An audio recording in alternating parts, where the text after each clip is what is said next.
matches, but confidence could not be higher.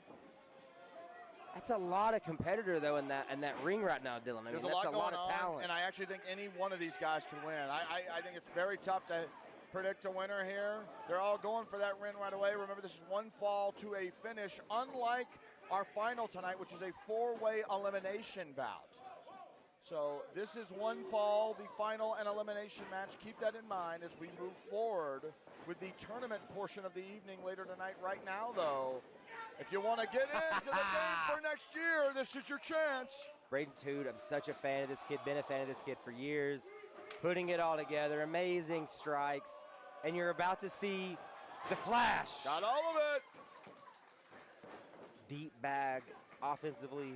I mean, does it get any better right now than Braden Toot when it comes to just being locked in, focused, cracking people like Jameis Shook. Got all that impact there. Nice reverse. Oh, great counter again. Here comes Shook. Nice. Come get it. Got him. Oh, big jumping senton. Yeah, man, the vert on that. Drake back up in the corner. Nice little flurry on Hunter Drake. Of course, championship caliber in tag team and singles and every way, man. Drake has made a name for years. Yeah, it's like a low angle running senton. I mean, that's the evolution. Hunter Drake, bro. He's always evolving, always coming up with new game plans. But that's the biggest man alive. 99. Yeah, Dave going right to the cover. Dave, the only person that I can think of, I think the only person who ever had to sub into futures, that was last year, of course. I was about to say it was a little bit of a surprise seeing him here tonight. Of course, last year, as you just mentioned, being a late replacement. So these two have a storied rivalry across a couple of different territories, if you will, down here in the Southeast. The streak, the size, the sunfire. Here goes Iggy. No. And the veteran might steal this. Now, everybody else in this field has never been in the tournament. Nick Iggy's trying to get back. And that that's a different kind of motivation, Mose. Sends Big Dave off the ropes. Carney's full Carney package right now. I mean, they're a tag team. Now, wait a minute. Yeah, you can't pin. Thank you, Gina. Great officiating by referee Gina Monty. 6 is up. Good idea. Only one of you can win. Dave firing away. Now going to work on Iggy. Oh, no. Nick Iggy too good. And a vet like that in a match like this, he does the little things right. Separate Nick Iggy from winning the whole damn thing. Nice. That was like a sliding, almost like a shin attack. I think the worst part about Iggy winning this, we have to hear for a year about how he's in SCI. I mean, he's a great wrestler, but I don't know if I can handle that. No, he's a true Southern legend. I mean, a pillar for so many different generations of wrestlers have learned and watched Nick Iggy be a scumbag. It's true. Broke at so many hearts here. Of course, the epic story of Luchador. You'd see. Now, what's the point of that other than just to be a jerk? Is that, what the hell is Is that his gum? Yeah, that was gum. That's vile. Seen a lot of vile stuff. Nobody there for Iggy. Oh, wait, Manhorn's up top. And Iggy's lost sight of him. See the senton. He's won some big matches that way. Iggy hurting. Impact. How about one more? All of it. Iggy rocked in the corner on Manhorn's shoulders now. Huge elbow lance for Nick. Nick Iggy, bro, I'm telling you, you cannot sleep just for a second with him. Manhorn, look at it, steal it. Manhorn, oh, nice. Flew to the floor, but he, in the process, he kind of took himself out of being in a position for a deciding victory here. Hunter Drake, notably, he was not going to pin a fellow Carney. Did you see that? I did. He saw Nick down, but he was not going to go for the pin now. Nope. That's the moment here for Nick. That's a weird situation, though, Mo. I mean, what? It is, no. I could not agree more. Shook has snuck back in. It sends Iggy all the way to the outside, and J-Bag. J-Bag. Shook all the way out. sends him face down. Jamison shook. Man, I respect all these guys. I think all these guys could go, but Jamison really is in the zone today. Oh, wait a minute. Not Tune. With a bottom strand. Yo.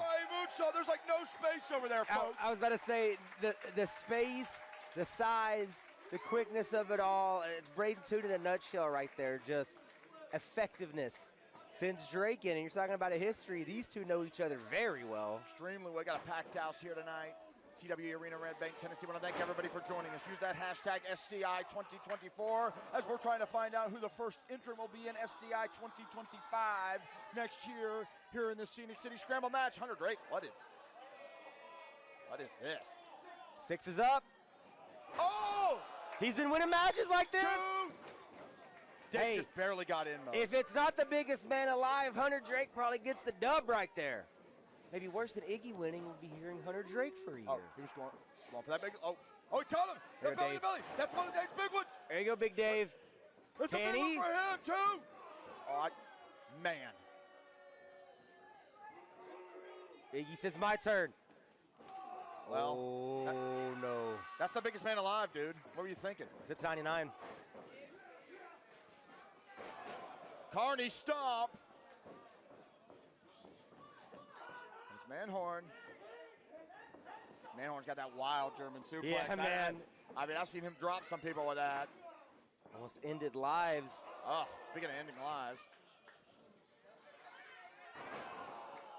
Iggy, this deep in his career, still got that athleticism that'll surprise you. Yeah. He can move, but so can Braden Tune. He might be doing, he does that monster crab he does. Oh, man, Iggy's in a bad way because his body's over that steel frame and his legs are being hyperextended. Getting tuned up. It's a scramble match, which means the rules are sort of relaxed as far as rope breaks go. You saw Gino Monti was looking there for a potential submission. Over. Tune is so powerful with these strikes. Total package. Calling for it. Nobody there to break that up. Dave had to survive, and he did. He survived, but there's a difference between survival and winning. Shook now in. Maybe look for the maestro. No, he went around the world on him. How about some razzle dazzle? I was going to say. Look like Magic Johnson. Little tomfoolery there, and it worked, Manhorn. He barely made it. I didn't think he was going. No way. He closed that space so fast. These two, they trained together. Both TWE students on different paths. Shout out the legend. Manhorn internationally traveled. Been in some huge matches. Last year, no doubt the biggest of his career. Oh, come on.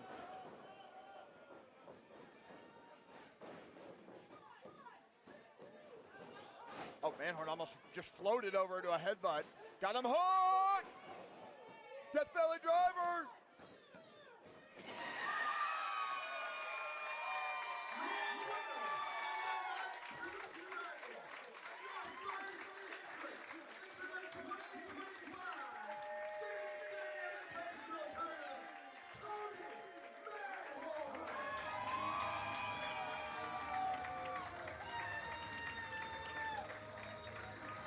We will find out who this year's winner of the Greg Hollander Trophy will be.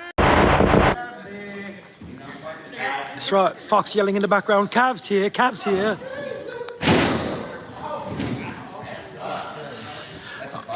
Oh, yes.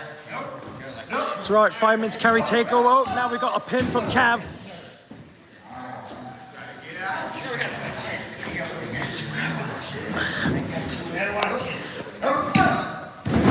Oh, Cav kicks out. Up. Bob's getting cocky right out of the gate. And there we go. Cav, of course, has the size advantage, certainly. Test of strength. Oh, I don't know if I would have done that. Oh, nice little mat return from Cav. Bobby's got himself into a pickle already, right out of the gate.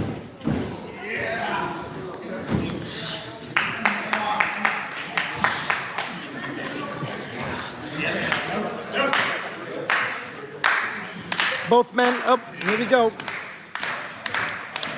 The crowd is getting behind it already. Listen. Oh, little taste of his own medicine. Little kick to the gut. Forearm to the jaw.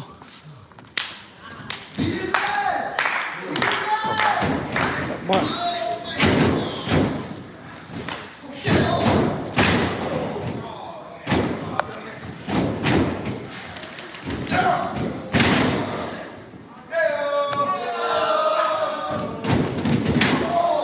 They'll drop to hold.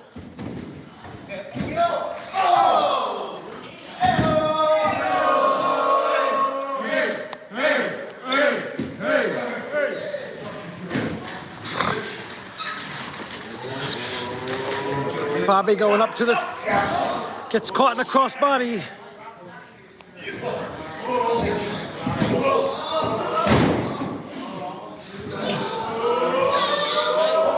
Is it going to be enough to take him down?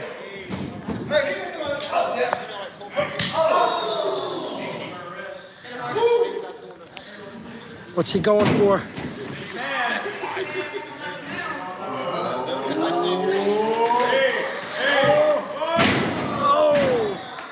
Drag across the ring. Bob to the outside. Bobby Flaco trying to regain composure.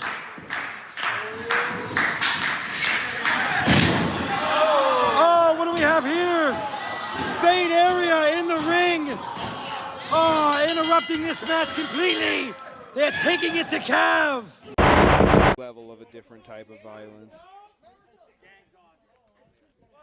If you're looking for a fight, it's here right now. These two of the heaviest hitters. Feeling out process here.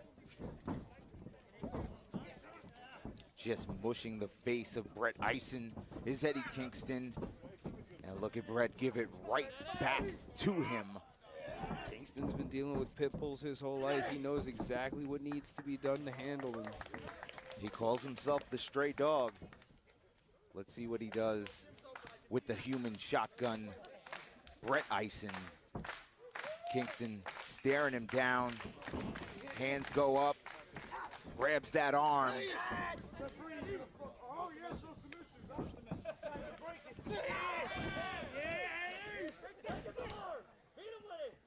In fairness, that's a valid point. There are no submissions here, so you could get your arm broken with a key lock, and it is what it is. Yeah, ain't nothing gonna happen.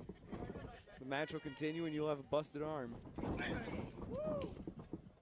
Just looking to trade that strike, but Kingston with that body shot. Ooh, big knee strike. For most people, I would say it's not wise to physically try to stack up. Kick to the back. Yeah, you can't. Oh, here we go. Oh, wait a minute. Would you look at that? I don't think I've ever seen something like Kingston that happen crumbles before. to his knees. Not something that you normally would see. He rolls out. Brett coming for him. Big forearm strike. Throwing bombs. Back into the ring we go. Eisen not afraid to go and get him. Now here's the question you have to ask yourself. Is this Eisen studying and being ready for the match, or is this Eddie Kingston underestimating just how dangerous Eisen is? It's hard to tell. But if you know anything about Eddie Kingston, he's been fighting his whole life. And look at him saying, "Come on, motherfucker, hit me." And Eisen just laying in big kicks to the chest. Kingston. And the forever defiant one last Kingston. Act of indignity is his. Oh my goodness! Biting his face. The stray dog indeed. Oh! Good God! Did he get him on the jaw? I think he caught him right in the cheek. I mean, something like that, if you got your mouth open and you're sucking wind, you get hit on the jaw like that, it's going to put you to sleep. Oh, absolutely. Oh, my God, just the sound of these forearm strikes. I don't think I've ever seen Eddie Kingston on the defensive like this. Oh! Mother of God! Boot scrape across the face. Oh, wow. Look at Eddie Kingston just grabbing at the face. No disqualifications. No. It may not be pretty, but it gets the job done. I mean, if that doesn't encompass the career and life of Eddie Kingston, then I don't know what does. Ison back up to his feet. Huge chop from King. Man, again. The power behind those forearm strikes. Shut the fuck up, Larry. King still with his wits about him. Oh, gross. Jeez. Kingston with a flurry. Just listen to those shots connect. Takes the Pitbull down to a knee. And now we get the crowd getting behind the King. Man. That forearm strike is on the button every time. Good God. That Kick right accuracy to the face. Ison's a dangerous man, but Eddie Kingston. Oh! Over the top exploder takes down Ison. And maybe this is the time that Eddie can reevaluate, get his wits about him, and mount more of a long-term attack here. Eddie's hurting, man. I think something in his equilibrium's a little thrown off. I've never, ever in my life watching professional wrestling, watching Eddie Kingston for as long as I have never seen him staggered like this. Oh! STO hooks the leg. Not enough to put Ison away. It's gonna take more to put away the longest reigning Bone Storm champion at Southern Underground Pro. This man. That title just sounds like you have to know how to throw a fist or two. And I mean, you see the bombs that Ison's throwing to the ear, to the jaw. It's got to rattle him. Look at the way that King's walking. His equilibrium's off. Look at that back fist. Ducks it, hooks the head, overhead, belly to belly, almost sends him out of the ring, hooks the leg. Not enough. And there's that tenacity of Kingston, that not being able to lie down. Yeah, never say die. And if you look on the pant leg of Brett Ison, that stands for kill or be killed. And if that doesn't encapsulate this fight, huge strike to the face. Ooh, maybe he rocked him. Two-piece. Oy, oy, oy. Big chop. I don't think he did anything more than irritate him at first, but now Kingston able to stay on the offensive here until those forearms come in. Elbow strikes. Rolling elbow. Saito. But look at Eddie, roll up to his feet, big enziguri, knee strike. And that is defiance right there. Normally, that cannon knee strike puts people away, but look at the awareness of somebody like Eddie Kingston. He rolls out to the floor. I'm not going to take away from Eddie's years and years in the business. However, I don't think that was necessarily the fight or flight in him. I think that was the impact of the knee that sent him all the way to the floor. I can see that entirely. Brett is one of the most impactful strikers that I've ever witnessed. And it's showing here today. I mean, Kingston has a reputation of throwing hands. And you're looking at the new era of throwing hands in Brett Ison. And Kingston with those open palm strikes doing nothing more than irritating and angering Brett Ison. Oh! Back fist, staggers him down to his knees. And then you look at somebody, Brett, also with the awareness, or was it the delivery of the blow that sent him to the floor? Also a tremendous question to ask. And he held on for a second there. There was a moment where he was kind of suspended, if you will, before he went all the way to the floor. And ladies and gentlemen, we are outside. We are in a field. It is hard earth under us. Yeah, not exactly any type of padding. And of course, let us know what you think about the match using that hashtag NHB3. I mean, this is delivering everything that I expected, hard hitting, and I don't think we're done yet, Scotty. Oh, big chop to the chest. King looking for retaliation. Kingston's done fucking around. Big forearm strike. Wait a minute here. Shaking it off. Another huge chop. Man, right on the button with those blows to the jaw, but Kingston fights back. Kingston is using every muscle in his body to stay on his feet right now. And Ison. Here comes that flurry. Big chop. Oh my God, the forearms. Oh, I thought we had an upset there, Scott. I thought that was about to be it. Chris Levin says 2. Ison's got to be thinking about what he has to do. He has been hitting this man probably harder than he's ever hit another human being before.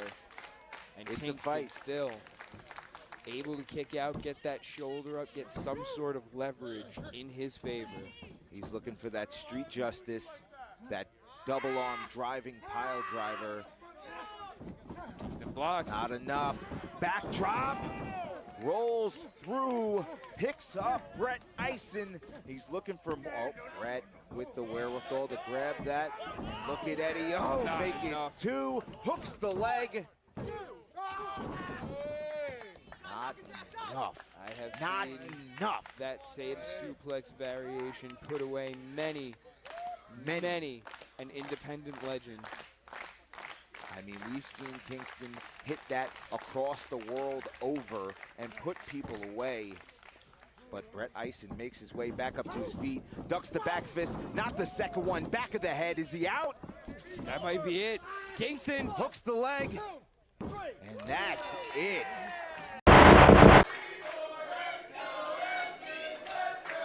Split crowd here tonight.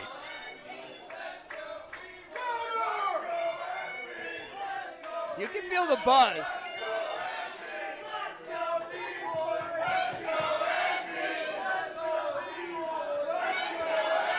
Can't wait for these two to lock up, Toddy.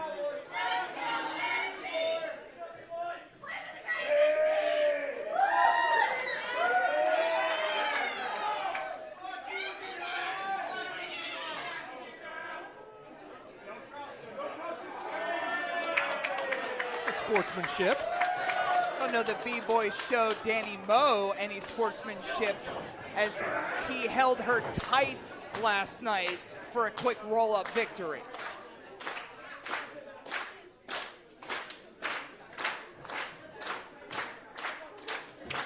Feel the tension in the room. As you mentioned, it's about a 50-50 split. Both of these two attractions of the past, present, and future of independent wrestling, and they collide tonight. Shoulder tackle by the KOP.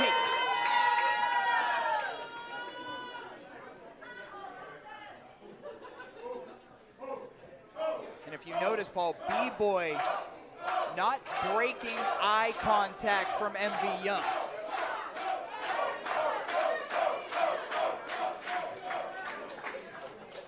The Demon Bale is behind the side of B-Boy.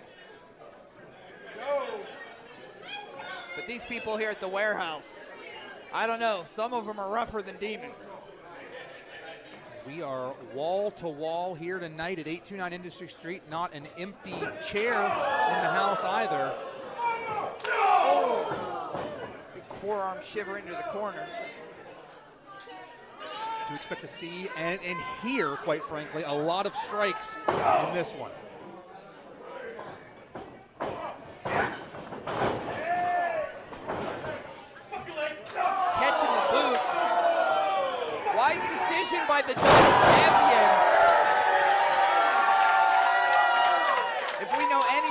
about B-Boy, the innovative B-Boy created wrestling moves that sometimes the newer generation do not even know that they got those wrestling moves from one B-Boy. That's a wise decision by Envy Young to take out that leg. Oh, that's not what the B stands for. But MV's gonna chase him, catching the leg. Oh, that's a trap, Paul. Trap setting 101. And right there on the apron, you see the veteran experience of B-Boy, just kind of baiting MV Young there, and now taking advantage of things on the outside. Slap across the chest. But that only looks like it's pumped the blood faster through the heart of the KOP. This motivates him. This fires him up. Forearm strike back. B-Boy basically begging for that shot there. Setting the pace and setting the tone is going to be such a critical part of this one. Get out of the way, everybody.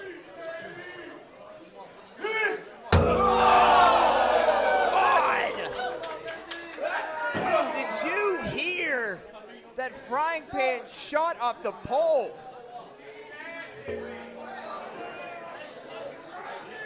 We know that B-Boy, a lot of his offense, he needs his limbs to create a base for himself, even his wrists. Now B-Boy, with the different innovative offense that he has offered, I mean, he's been through IWA Mid-South, he's been through CZW, from Bakersfield to Boyle Heights to San Diego to Pittsburgh. But MV Young himself, internationally traveled, currently holds a Canadian championship.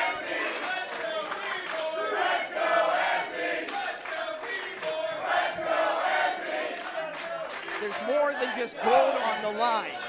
There's respect, there's lineage. Both competitors on their knees, but it's not stopping the trading of clubbing blows. And again, this is another one very audible here. But these two are the toughest they come. I mean, goodness. The combined years that these two have had in pro wrestling. Oh, wait. His feet around the head of MV. Oh, God. Lefty, get in there and check on him. I mean, referees were going to swallow the whistle in a double championship bout like this, but I mean, MV has had neck problems, shoulder problems in the past.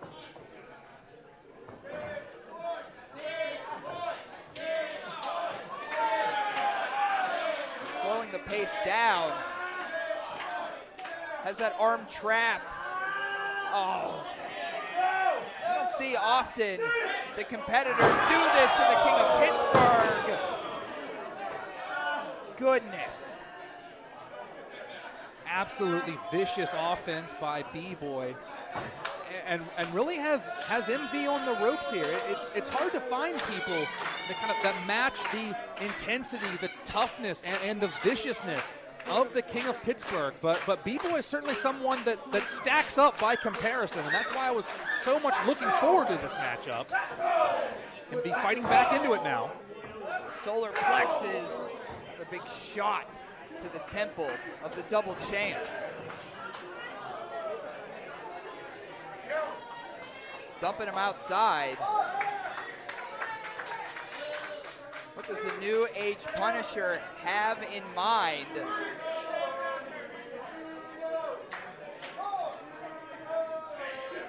I mean, it's even a blatant disrespect just to dump the double champ out there and just take a breather. Certainly can't win those titles by countout, but I think B-Boy fully expecting MV to get back in the ring and was ready to take advantage the moment that he did. Another submission attempt. A big smile. Ripping at the face, ripping at the mouth. And the true colors of B-Boy are showing right now. Be curious how the crowd reacts to that, who was very split going into this, but I think maybe some of the particular behaviors of B-Boy might have some people kind of flip their opinion on what they want to happen here. I think he's taking a little bit too much time. Up and over. And your professional opinion was correct. I think originally this Painted Black 2 crowd had a lot of respect for B-Boy. It was a 50-50, but as this contest continues, those who are true of heart are often the survivors that prevail, and this audience is behind MV Young right now.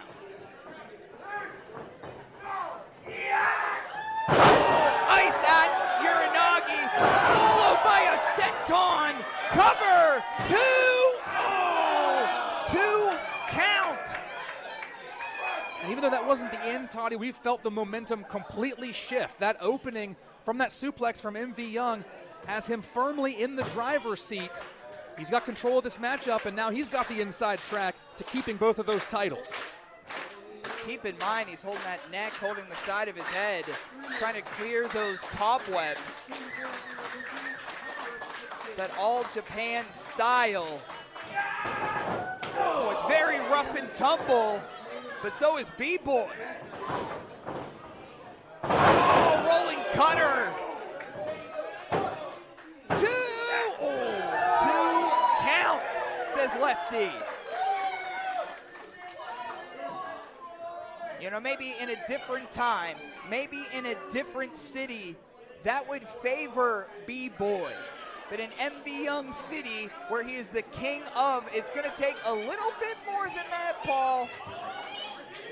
And I think B-Boy's recognizing that. Absolutely, just a couple days removed from, again, the announcement of that Hybrid Championship Wrestling partnership. MV Young certainly doesn't want to lose that title to someone that you could easily perceive as an outsider here in 880. Yeah, then what are we going to do? But whatever is left in the tank is going to burn through the engine with 2 feet on the gas. No brakes. Oh, they're both woozy. Who will get their wits about them first? MV dropping to one knee here. I would say it's looking like it's B-Boy getting the better end of that right now. You know, the rough and tumble matches that B-Boy's had with the Briscoes, with Super Dragon. Oh. You know, some tough cookies have won against B-Boy, but much like MV Young, it's looking to rock the house. Switching into the next gear, deadlift German suplex, 2, and so very close.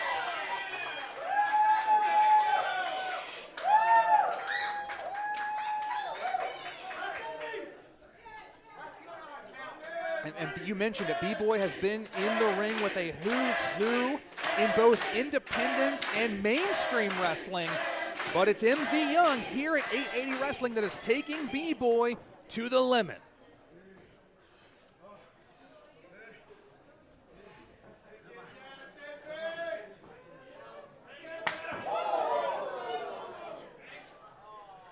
That nasty frying pan chop across the chest is it awakening something in B-Boy? When's the last time you saw someone unfazed by an MV Young chop, I Toddy? don't think ever, buddy.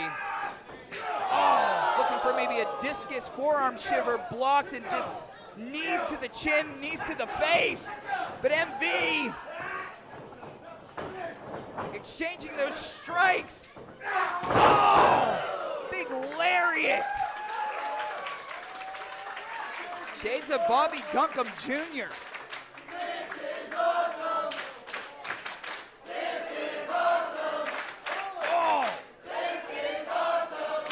Just as brutal the second time. The longest reigning Enjoy champion, former Wrestlers Lab champion. We talked about the cast of characters that B-Boy grew up in. But don't forget MV Young. I mean, his history goes way, way back with some very talented individuals.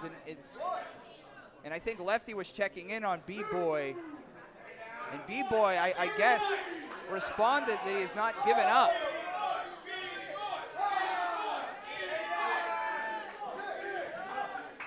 Looking for a standing 10 count.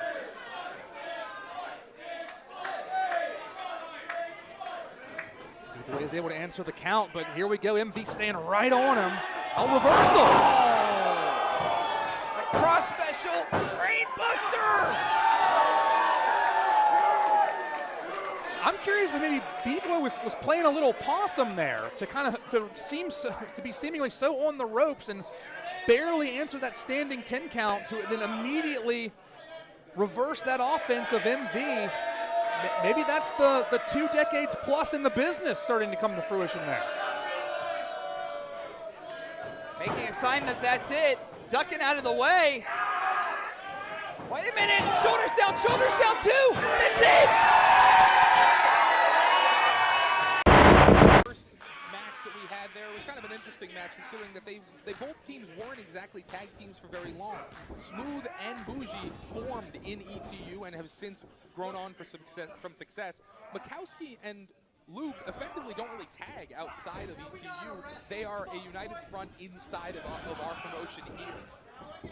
But these 2 tag teams, one a team of brothers. They've been a tag team since birth, if you want to really think about it. Absolutely. And pumpkin-headed twins here have been established as a tag team for a long time here, all around, especially the Northeast here in Philadelphia, around with Chikara and such like that.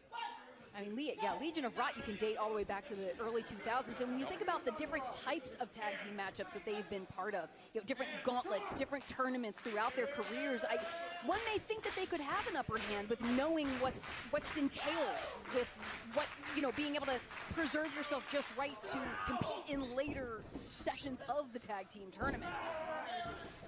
Hey, Otis and Atticus have talked about their singles success to show that they are not just a tag team, but they want to be more established as one. Hollow-Wicked, I would argue, at one point in time was a top 10 wrestler on the planet for maybe a 5-year period. Sure, he's slowed down, he's taken a few less shows here and there, but he is not any worse than he was back then. He is an incredible wrestler. As you see Otis Koger stomping away at him. Oh, now wrenching at the eyes, too. Another tag made here. 2 fresh competitors. Atticus, Frightmare. The Silver Teeth Satan. Circling one another, and now up into the head scissors. Oh, yeah. Barreling in full head of steam. Driving the force, look like right to the side of the jaw of Atticus. Now bypassed, cracked upside the head. Sidestep there, and Atticus Koger, your reigning ICW NHB American Deathmatch champion. He knows exactly what it takes to be a champion and how to achieve that. And one thing that the Kogers do well, better than almost anybody, I would argue, are mind games. No doubt about that, but now Atticus, leg hooked, cut off from his brother. Finding himself in the corner, but willing to do whatever it takes. Tearing at the nose, at the mask of Frightmare. Tag was made. In comes Hollow-Wicked. Get the larger of the 2. Hollow-Wicked's a big boy. Very like tall. 6'3" about.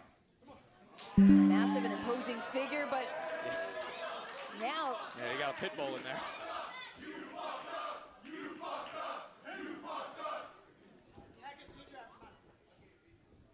Referee Gina Monti trying to keep control of these 2. It's pretty civil so far considering who we have in the ring. That is definitely worth saying, considering who these tags are and what we usually see in their wheelhouses. Yeah, hopefully they don't start trying to pull fluorescent bulbs out of the ceiling. Wouldn't put it past anyone, though. No, I wouldn't. And you see now the Legion of Rot isolating Otis. This is what a good tag team does, cutting the ring in half. using the numbers advantage when they can. Huge double kick there in the corner, sandwiching the skull of Otis Coker. Showing those incredible 20 years of tag team cohesion, doubling over Atticus Coker. Now sent into the boat, wait, no, thinking twice about it, and lining up. Tag team offense at its finest. Classic. Taken down, Coker to the ring, the leg is hooked, not quite enough. Coker a defiant kick out and roll the outside, but he might not be safe out there. Hollow Wicked looking to take him out. Huge dive from the big man. Rearranging some of the real estate here in the Mecca and taking out Coker in the process. No guardrails out here. You are right into the action, and sometimes it just might come flying at you. The spear of Nazmal Dune, scaring Atticus Coker. Equally effective, but wait a second.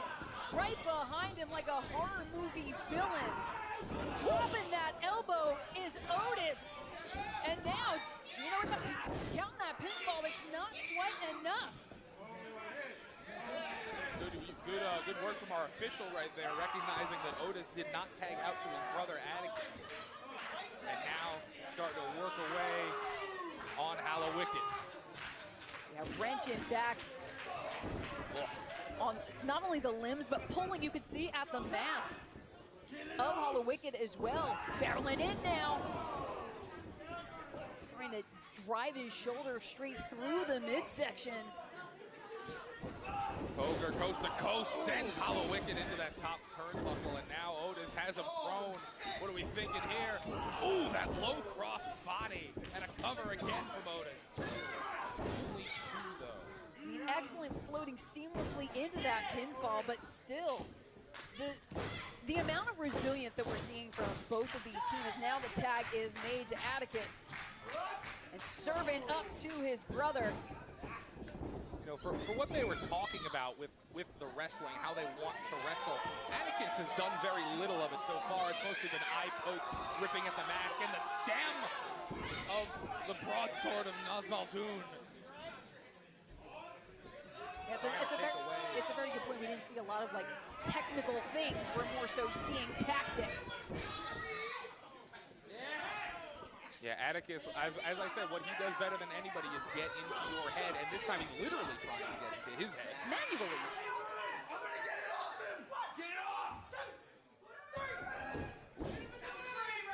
Close there, but Atticus stopping them. Oh no.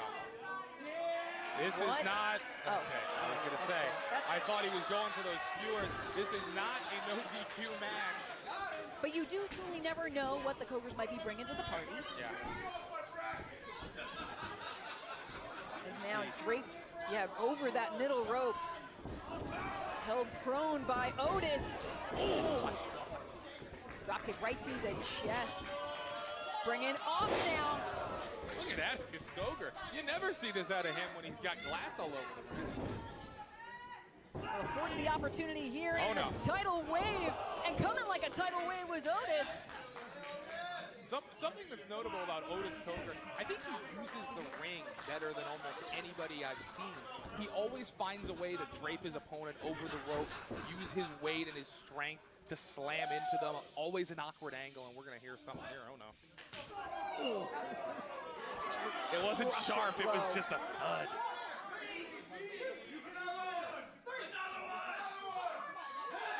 The crowd here needs you begging for more. Only too happy to deliver, but now Hollow Wicked had something of his own. The overhand chops, a quick flurry, but Otis shoving him off, and now a head of steam. Ooh, sidestepped from Hollow Wicked, the veteran. Atticus coming in to join the party. Wait a second, another sidestep and collides with his brother. Right bomb! Hollow Wicked, this could be it. No, sidesteps again. Eyes in the back of his head and a tag to Frightmare. More of this incidental contact between the Cokers. Absolutely frenzied is Frightmare here. Trying to take control. Reversal the Irish whip. What a slam into Otis. Yeah, using that momentum. And both Cobras now lined up right in the corner. Frightmare taking his pick of Atticus. Off the ropes he goes. Trying for that crucifix bomb. Instant death! Driving back, keeping those shoulders prone. Just not enough to position himself to get the leverage he needed to keep Atticus down. Atticus has the heart of a champion, and we're going to see it on display here. A level of toughness in deathmatch competitors that you just don't see from your average wrestler here. But Frightmare and Hallowicked have been in these kind of waters before, but now he's up in the air. Frightmare trying to turn it again, but instead turned over. Air raid crash. Atticus has brought himself some valuable recovery time. Doesn't opt to go for the cover right away. Could that have been the precious moments that made the difference there? I think that was the exhaustion taking place right there. Atticus, it's been all go as soon as Frightmare jumped into the ring. You got to think about that riding bomb as well from Hallowicked. He's won championships with that move. Now Hallowicked entering the fray. Let's break it down here. Yeah, Atticus like haranguing Gina. Oh, think about that brain hemorrhage. Oh my God, stuck him like an exclamation point. Head over heels, and Atticus now locking eyes with Hallowicked, making that cover almost to really send a message more than win the match. I think Hallowicked might have a spell on him right there. You gotta hypnotize him a little bit there. Entrancing. That was a long time for Atticus to not go for the cover. The brain hemorrhage has won him the American Deathmatch champion. Floating over now, going back to that mask is Atticus. Got him again. He's got him by the stem once more. Otis in the ring as well. He's turned the head around. Virtually blinding Hallowicked. And now Otis and Atticus, last ride into the neck breaker. The Koger brothers in the semifinals.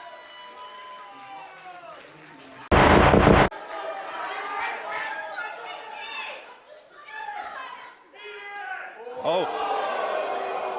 Well, things seem to start a little bit on the friendly side maybe, but quickly breaking down. Not anymore. Billy Starks did not appreciate getting kicked in the back.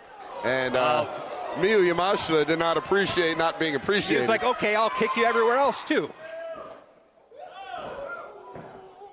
Rolling through, both of them do. Oh, high and tight on that German suplex on the head and neck of Miyu Yamashita. She's forced to roll to the outside. Now Billy Starks gonna pick up some speed here. Ooh. Ran right into that right forearm of Miyu. He's feeling confident right now.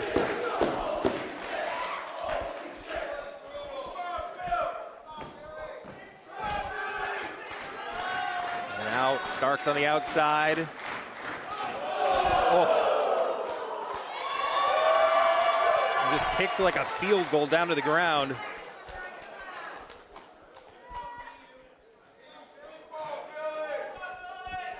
Yamashita in control right now. Sends Billy kind of collarbone first right into the top of those steel guardrails at ringside.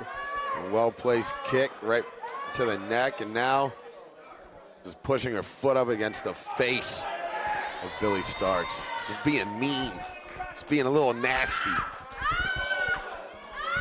Now just kind of toying with her.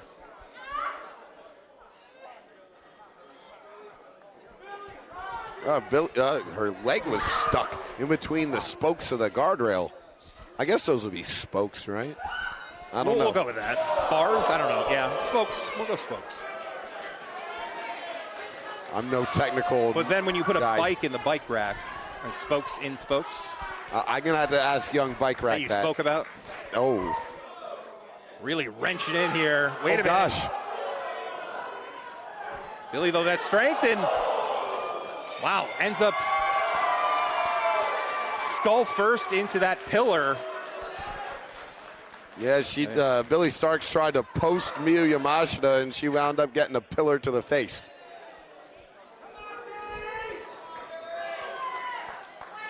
And now Miyu rolls Billy back into the ring. Oh, this is going to be nasty. Just pulling it in. Pulling up on the head and neck. Well-placed knee to the small of the back. Now, yeah, on the legs there. And ooh. Oh.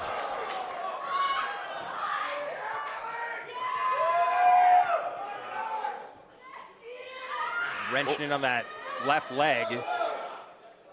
And Miyu Yamashita just doing everything she can to tear up the body of Billy Starks. And Billy Starks coming up with something. She's got a toe hold here. Reverses it, but that ring positioning for Yamashita benefits with able to break the hold. And yeah, Billy Starks unable to capitalize on that brief hold she had because she's still hurt and that leg of hers is still compromised. And I feel like it's going to be that way for the remainder of the match.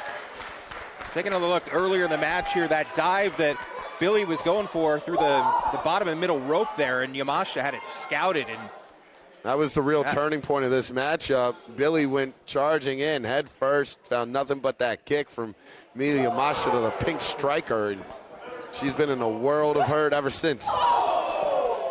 Had flurries of offense like this, but she's not been able to sustain it. That rebound kick from Starks. We're back on the offensive here. Ooh. Oh boy. Slapping her. And Zaguri. I think that'll wipe the smile off her face. Yamashita a little woozy, but maybe playing around a little bit there. She attacks from behind. A little misdirection there. Yamashita wound up with a kick out of the corner. But Billy Starks kicks out at 2.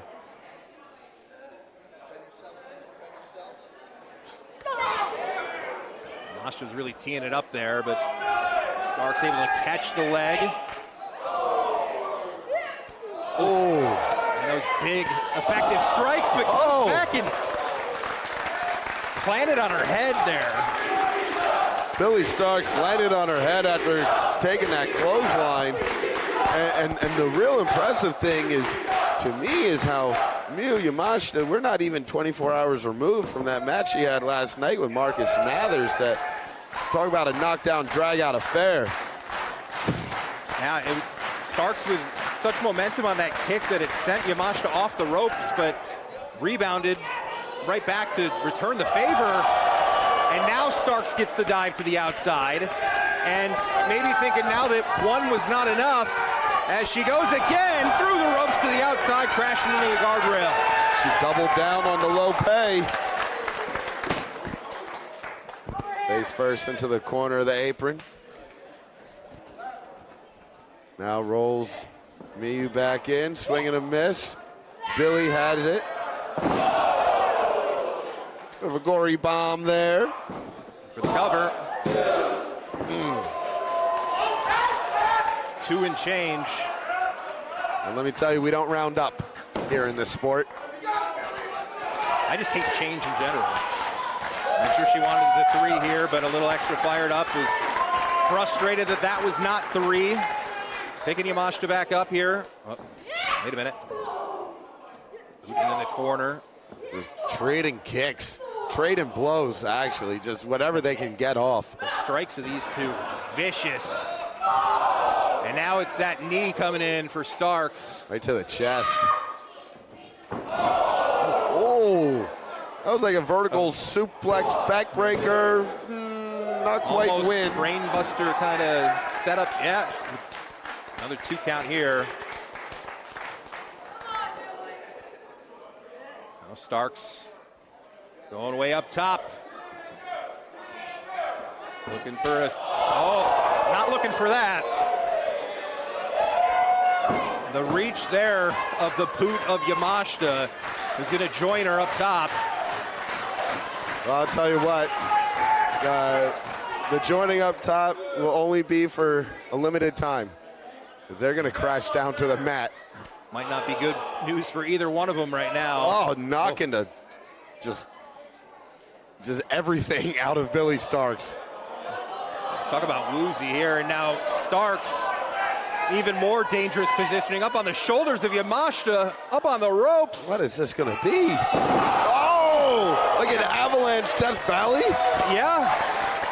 Are you kidding me? This is academic. That's gotta be it, yeah. No! Starks Really? has fight left in her. I don't know how after that.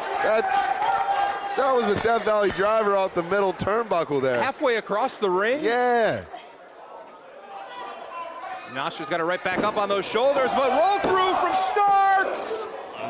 2 count there. Surprising Yamashita with that attempt. Big back elbow. Oh, but that kick caught Billy right in the temple. That time in the chin. Now a pump kick to the chest. Oh my God. Trying to rearrange the face. I love it. Mia Yamashita rules. Gonna have a boot mark on her cheek there. Yeah, for a few days at least. Wait a minute. And let me tell you, Billy Starks is awesome too. This match. Right back at it. This is why people were excited to see this match. This is why people were chanting holy shit right before they did it, before they even did anything. Gets Yamashita up on the shoulders. Wait a minute. Roll through with it. Victory roll. Roll back. Lean back. Got her. I'm not sure if he was as nice or as evil, but we have certainly seen the growth and evolution of Danhausen and these 3 entities. What the hell is going to happen in this match? How do you call this? Look at this. I don't know if we'll be doing much heavy lifting here. I think we just need to sit back and observe. Okay, Danhausen. What's he got planned here? Oh, no. Oh, my God, he cursed him. He's cursed. My God, he cursed him. What? He's good. He's good. He's fine. He's fine. Oh, God, no. It's going to work this time. Watch. Watch. Santana Jackson? Oh, my God. He can still sham on. He's fine. He's okay. Danhausen might make him sham off. Whoa, look at this. It's the most rhythm Danhausen's ever had. I think it is. Doing the wave. Captivated by the rhythm. They want him to be a slave to the rhythm as well. Oh. Oh, Danhausen not liking it. Yeah, Danhausen's very evil side is coming out. Evil Danhausen doesn't like fun. I understand that. Nobody likes to dance with your friends. What? Bob, your best friend, Bobby Jr. Maybe it's just all about Bobby Jr.'s a whole different story. I heard you have long, in-depth conversations with Bobby Jr. at the Afterthought. Oh, man, look, it's legal in the state. We share some scripts. What is this here? Bobby Jr. getting with the rhythm. Oh, wow. Bobby Jr. is a part of the... This is Dreamwave Wrestling, believe it or not. This is a fatal 4-way. Oh, my God. And a double clothesline as Orlando and Danhausen working together. Well, Santana feeling bad at the moment, and I think Bobby Orlando, ooh. They were working together about 4 seconds until Danhausen buried the knee. Here's the thing with Danhausen, as he loves to distract you, he loves to confuse you, he loves to make people laugh because it puts them off their guard, right? Out of their game, out of their element. But Danhausen's good enough, he can capitalize. All 3 of these men rely on those mind games, so what's gonna give? Both of their minds have had Danhausen's fist rammed through them for the past 30 seconds, and we're about ready to see a double bulldog here. Oh, nicely done. Do you think if Danhausen wins, or use the winner's share of the purse money to finally get that blimp he's wanted? Oh, finally, it's about time, but I don't know if it's about, well, maybe it will happen, a double cross body here. Get ready to say my money's on Bobby Jr. I've never seen him even be pinned in this. Bobby Jr. is not a legal participant in this match. Not as far as you know. Well, it was announced as a 3-way match. Okay, fake news. All right, look at the standing switch here by Danhausen. Look out, Bobby hangs on, prevents the Pat O'Connor roll by Danhausen. Yes, I used those names in the same sentence. Bobby Orlando unloading with the jab. Well, Danhausen been in this business for a long time, trained by Pat O'Connor himself. I'm not sure if that's entirely accurate. Oh, I looked it up on Wikipedia. Body slam by Bobby Orlando. Orlando's feeling it. Don't take anything away from this man. He's another Create a Pro graduate. We talked about that earlier. Oh, man, you think Bubbles is watching this at home? Bubbles? Yeah. Look at this ripcord there. Talking about the monkey. Whoa. I think Bubbles is on the Ferris wheel in the front yard. Boy, they got a TV out there. Look at that. Oh, he's dangerous. Oh. Oh, look at the knuckle lock there by the king of pop. Oh, my goodness. This is great. Wow. That's the Beat It rope walk, and this fight may start to resemble that Beat It music video. Oh, yeah, Martin Scorsese directed that. You know, he's watching at home, too. Discus lariat. Oh, my gosh, Santana Jackson's one of a kind. He is one of a kind, and we're getting ready to see maybe a moonwalk DDT. Yep. Oh, my God, yes! That's his specialty. That one. No! Orlando hangs on. Oh, damn. Ow. Hate that Danhausen for interrupting. Yeah, you saw that was his specialty. Danhausen knew it, too. That could have been the end of the match there. You think Danhausen's ever moonwalked? Oh, I've seen it. Yeah, absolutely. Danhausen could do anything. Danhausen is a very... I can't even think of the word. Yeah, he's one of those, all right. That's damn right. That's better than I could describe him. Danhausen with a North Light suplex. I will not be running for office this fall. Out of all the wrestlers I've seen, Danhausen's certainly the most recent, but be that as it may, Jackson's in trouble in the corner as Danhausen follows through. Danhausen back and forth like a baseball ball in the ring. Santana taking the impact now. But this is what makes Danhausen so dangerous, right? Oh, my God. And we have not seen this side of Danhausen, at least in AEW for a minute. He's getting it done inside of the ring. Oh. At least he was until Santana saw him coming. Well, notice Danhausen has that KT tape over the shoulder, and that's where Jackson targeted that kick. Oh, my God. Yeah, you're right about that. Might as well be a bullseye. Danhausen, oh, my God, German suplex. And if you're thinking about goats and rhythm and moonwalks, you're not ready for what Danhausen has in his very evil side. And Danhausen's making eyes towards Bobby Jr. Oh, no. Don't you dare, you vicious son of a dog. Don't you touch Bobby Jr. Oh, God, okay. I thought he might have been going for Bobby. Well, Bobby made a lunge to save his best friend. Yeah, you don't trust BJ. No, he was reaching for his teeth. I'm sorry. Danhausen was reaching for his jar of teeth, not Bobby Jr. Oh, my God. Bobby eats the teeth, and then the teeth get spit out. You got to believe a few of those were his own. Oh, my God. That's illegal in those Cuban prisons. You can't do stuff like that. When have you been in a Cuban prison? Never mind. That doesn't matter why I've been there. Look at this Santana fighting back. He knows what I'm talking about. Danhausen's mind games continue. Santana! Off that middle rope springboard punch. And Bobby Orlando waiting. Danhausen charges in. Bobby Orlando in control. Bobby showed some of that agility. I tell you, I think that we're used to seeing Bobby Jr. more in a match. Bobby has taken this match himself here. Orlando. Wow. It's that modified Death Valley driver, but into the thrust kick by Santana. Well, Santana, oh, now he's feeling. Here we go. Yeah! Woo! He's getting ready to transform into a cougar. Watch. Yeah! The king of pop, elbow drop. John Landis taught him that. John Landis? The Thriller video, yeah. Oh, this is awesome. Watch this. Maybe Vincent Price should be voicing this match and not us. Oh, we're going to see the moonwalk DDT. No, damn, no. Oh, maybe Danhausen was more of a Tears for Fears guy. Who knows? I think he was. Oh, Bobby the Cutter. Off the top rope. And look at this. 1, 2. Oh, my God. Wow. What? Alex Colon in circle 6? Apparently so, but here we go. Collar or time up. Dale taking control. Look at this, showing off their wrestling prowess here. They're not just deathmatch guys. These guys are talented professional wrestlers that aren't afraid to go the extra yard, the extra mile, to spill their plasma, to pierce their skin, to mutilate their own bodies on the way to victory, on the way to triumph, and on the way to glory. Before you got here, KJ, I was telling him I'm really excited for this match because we've got a mean dog vet in Dale Patrick, and you got You got Grant, who's coming up, he's surging, and these are two guys that he doesn't want to let go, but he needs to come up. It's a immovable force versus an unstoppable object. You know what I'm saying? Without a doubt, another strong collar and elbow tie-up here, and this is the wrestling that precedes the violence, trying to weaken up your opponent. Big headlock takeover here. And I'm impressed so far with the grimy bastard.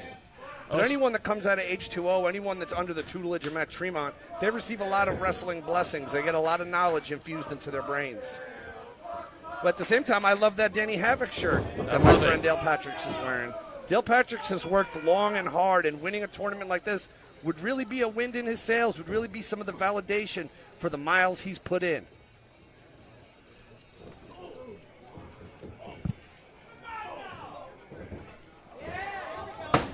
Oh, but here we go, straight to the violence. Enough of the chain wrestling. Gale is turning it on. And that's the first, but not the last light tube we're going to see tonight, KG. Good God. Oh, good Lord. Look out. Spooky dust fills the air at Reggie's.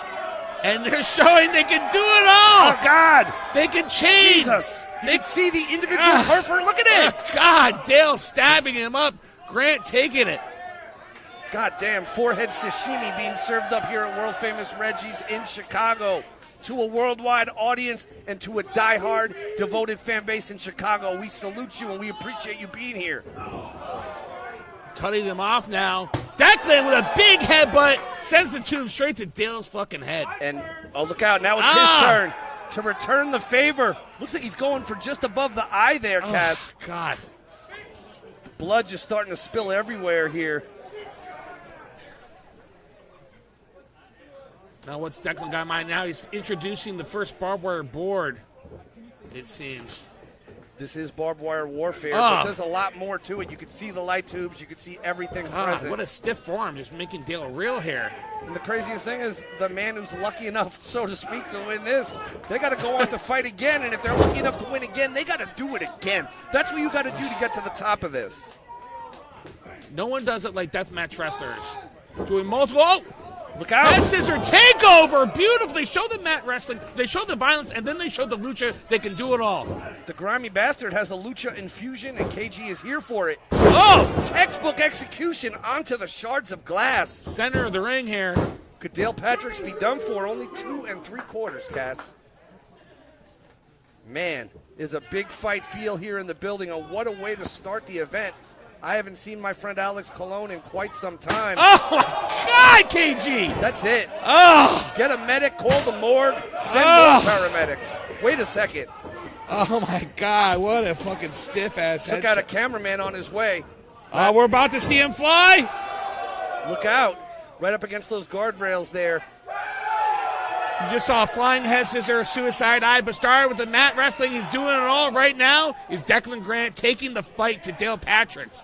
And the power of the punch of Declan Grant not to be discounted or taken lightly at all. But also, don't neglect the fact that Dale Patricks is a salty dog vet. Yeah. Once they got outside the ring, Dale took it right back. You got to stay on him. You got to stay on him a lot. Because Dale will find any shortcut, any way to get back in control of this match, as you just saw. Dale Patricks weighs 240 pounds. He's got a 35-pound weight advantage on the youngster Declan Grant, the young grimy bastard. He may be fatherless, but he's not talentless. Are they doing the USA chant?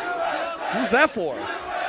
Is Declan a Canadian? I don't know. As far as I know, Indianapolis and Philadelphia they were currently in the United States when the show started. But anything can happen nowadays. I haven't checked my Twitter. Yeah, maybe. Oh, little Dusty showing up. Bionic elbow, KG. Shades you gotta love it. Shades of Big Dust, and you love to see it. Big Dust, Spooky Dust. We got a lot going on already.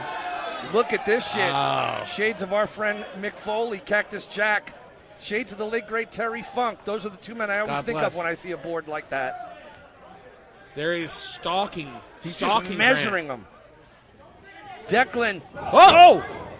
Declan ducked out of the way. Got a kick right above that groin. Oh, he punked him out. Oh, wow! He ripped his bandana right off. Oh, man. God psyched him out. Thought he was going to go high. Went low. Now taking it to the lower appendix. The bomber wrapped on Joe Patrick's legs. Oh, God, KG! Lord, I've never seen that in my long-legged life. The entire bundle of barbed wire comes off of KG. Well, ladies and gentlemen, Exhibit A, actual barbed wire. Let's just leave it there. And now, Dale Patrick's fighting for his fucking life, fighting for a chance at the future, but that knee joint being totally destroyed by Declan Grant. I was about to say, it's smart psychology going after the leg, but Dale Patrick, as I told you, that he'll find any way to get out of it. 2 count, very close. That could have been all. Could have been all indeed. Dale Patrick, he'll find a way. He'll he find sure a way will. to come back. He's working his leg. He's fighting intelligently, but Dale Patrick's that veteran, knows how to do it. But he's singling the goozle, I think. I think he's going to go for a choke slam here. He's got him hauled. He's going up.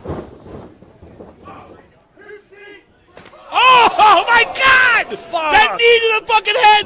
Oh, power slam! That's all she wrote. 2. Oh! Declan Grant is still in the fight. He's still one of the 6. Is he the sickest? Oh my God, KG, that knee to the face. Absolutely fucking brutal. If we had the satellite today, I would ask for a replay of that shit. Holy cow. Now Dale giving it back. You can see he's favoring that knee already that Declan Grant's been working on him. See, you can tell. Put some damage on that knee. 2. I think my mute button is just for show. I don't know. Dale Patrick now taking the barbed wire board. Oh. Anyway, look. He's going for the goozle again. Back to the well. Low blow from Declan.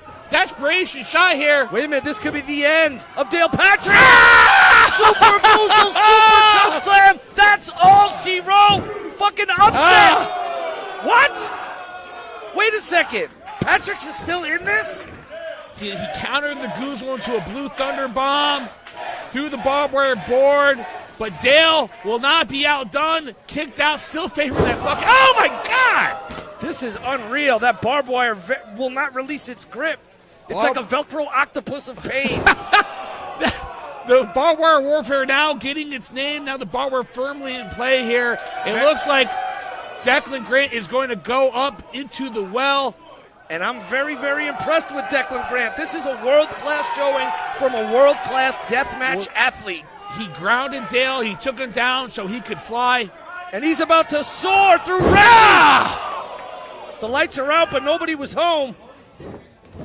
Dale Patrick's with a bundle. Nothing fancy, just getting it fucking done, hopping around. Yeah, he's got like one wheel at this point.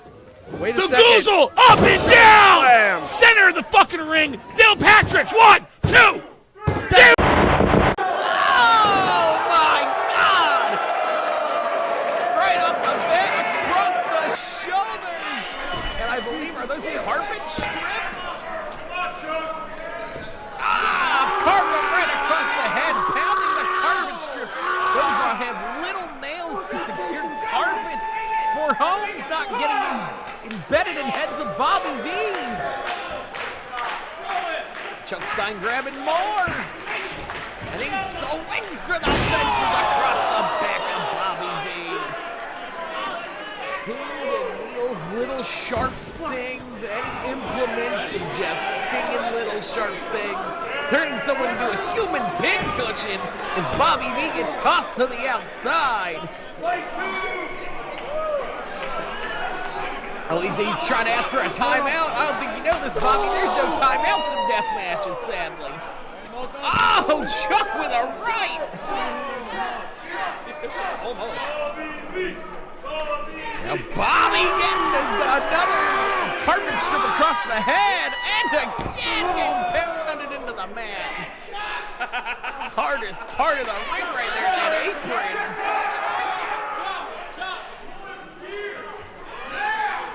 Now Chuck, what has he got? Is that a little pin? Is he going to try to pin his eyelid? What is he trying to go for here? Oh, those are just thumbtacks. Oh, my goodness.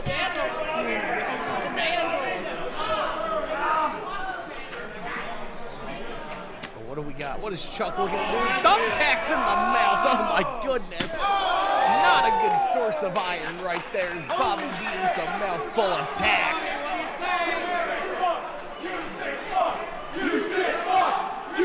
And a sick fucking D, Chuck Stein.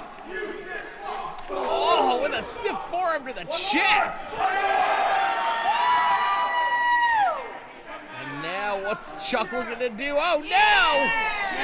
Tex going down the junk. And then, oh, that did not feel good for Bobby V's pain. As Chuck Stein just kicking little implements of sharpness into it. And now Chuck Stein thinking about bringing the action over there to the good people of Detroit. He's got a gusset plate in arms as Bobby V reverses it into the side of the head of Chuck Stein. And again, oh my God! I already know that had to have hurt. Bobby V with a nice forearm popping them gussets out. They already work. And what is this? What is that? That looks like I can't even see what that is. That is just something sharp. Bobby V grabbing more carpet strips in arms, laying them on the floor. Oh goodness, big suplex onto that concrete floor and the carpet strips. Oh my God. Listen to the crowd.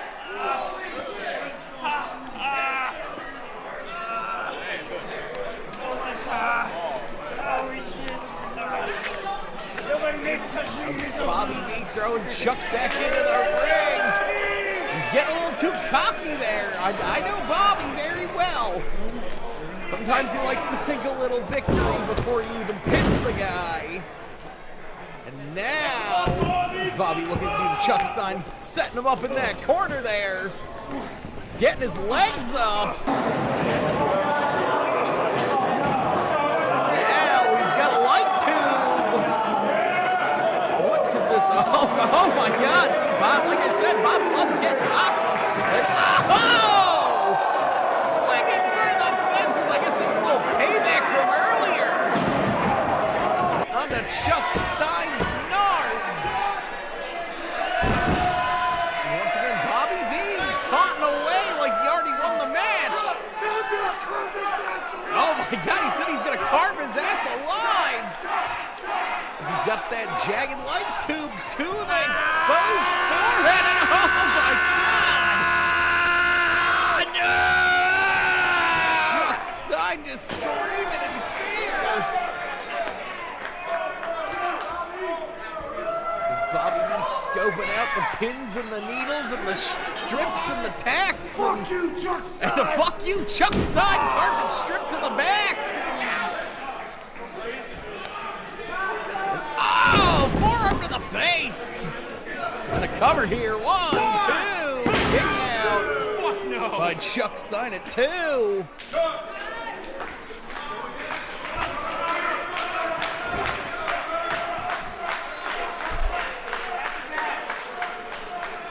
What does Bobby V have in this box here? I know it was attacks, pins.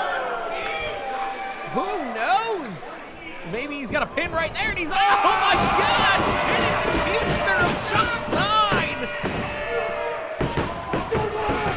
Oh my goodness, he pinned the tail on the dirty white boy. I know that didn't have to feel good. What's Bobby V looking to do here? Powerbomb maybe, but no, Bobby V, big body drop into all that metal sharp fuckery. This gives Chuck Stein a little time to breathe. Maybe try to find that little needle in the haystack up his rear.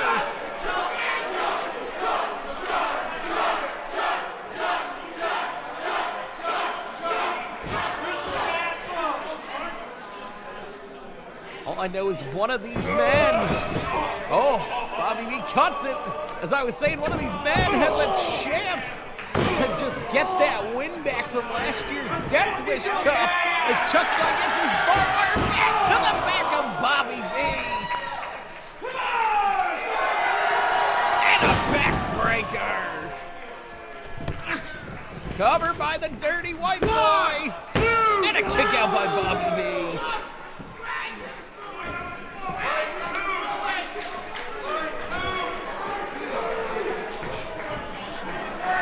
And now, oh my God, the assisted barbed wire single camel clutch.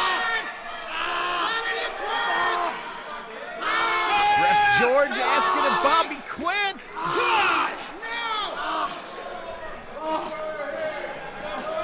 Oh my goodness.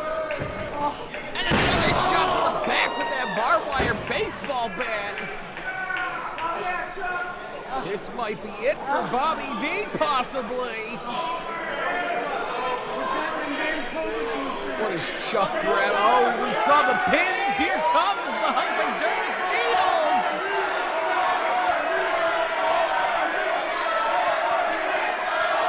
Chuck looks like an absolute madman with those needles in his mouth. Oh no! He's got Bobby right where he wants him! Oh! Through the eyebrow! Oh my God! This is classic Chuck Stein! As I know him! Just sticking hypodermic needles where he can! Ow! Through the eyebrow! Bobby V is, I guess, blinded for a little bit.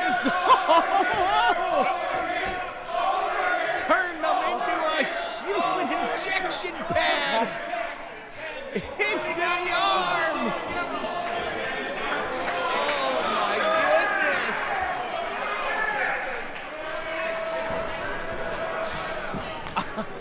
Words cannot describe what we are witnessing here at the Death Wish Cup 2. What is Chuck Stein looking to do here?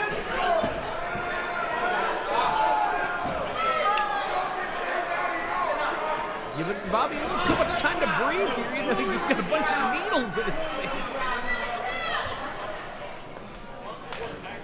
Oh, he ripped out one of the needles in his arm. Oh! Into the light tube goes Chuck! Oh my God, Bobby! Slide spray number 2 into all the pins! And a cover! Oh my God!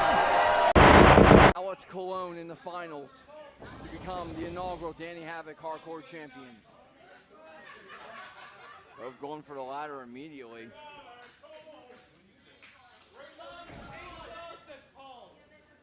It's a little cat and mouse game between these two.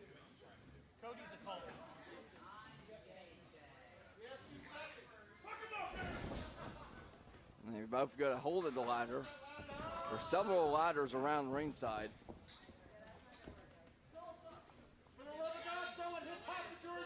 A little tug of war action. And Brandon.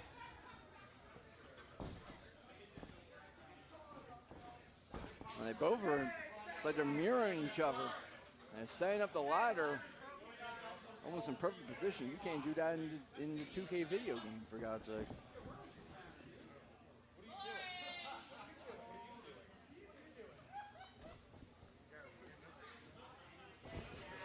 And they're both climbing up the ladder at the same time.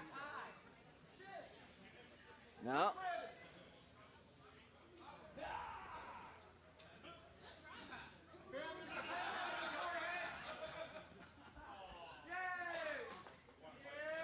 The most unique start to this contest here. This is definitely not what I was expecting. Well, now we're going to climb down. Just waiting to see who's going to blink first almost.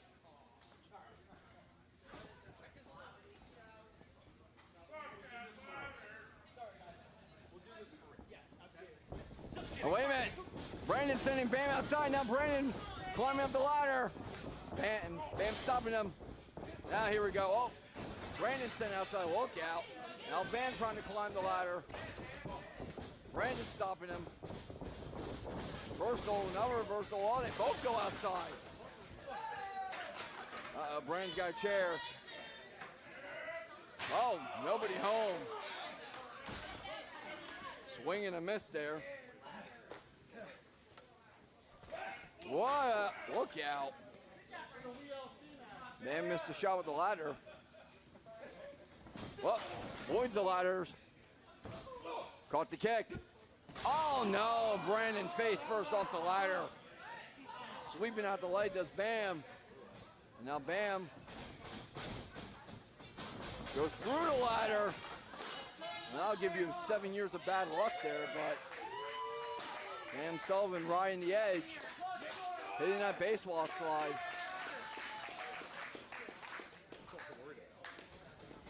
Bam getting another head of steam. Again going through the ladder. Oh, what did I say? Unfortunately, he caught up with him, and Brendan just drills him in the head with that chair.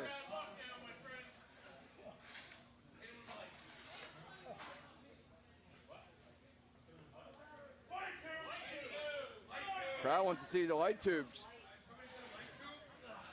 There is a whole trash can full of light tubes in one of the corners.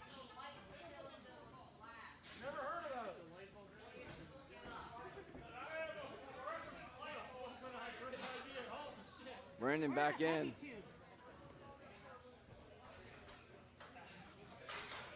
Now undoing the ladder, placing up against the ropes. Wait a minute, look out. Oh, Bam sent to one of the ladders in the corner, one of the smaller ladders.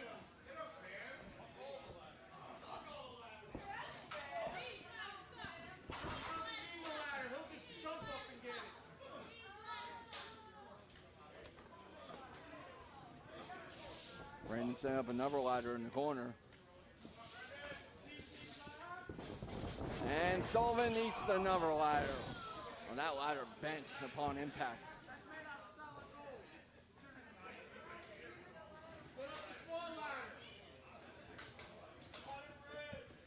And Brandon draping that ladder across the ribs of Sullivan. Now he's got a chair.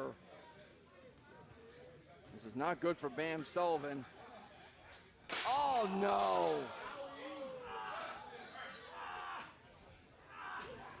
Chair shot driving that ladder into the ribs of Sullivan.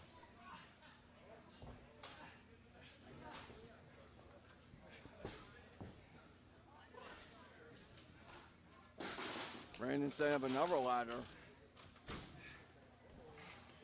Oh, he has it opened up, sandwiched in between that bottom rope.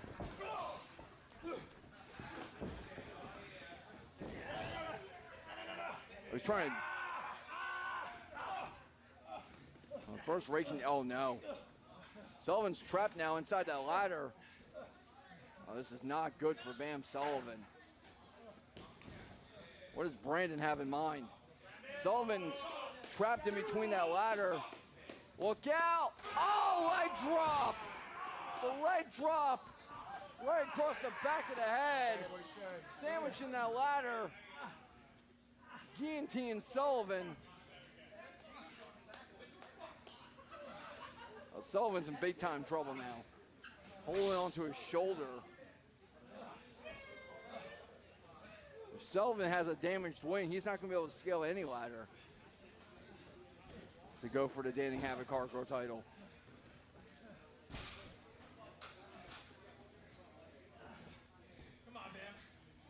This is part of the reason why Brandon Kirk has been champion for now going on 11 months. Big reverse knife edge.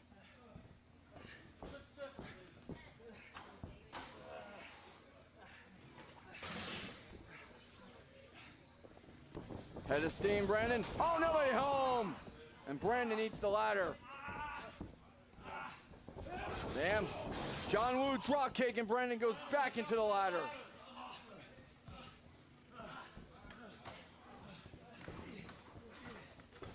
Now Sullivan's got the big ladder. That's what it's going to take to be able to grab the Danny Havoc World Hardcore Championship.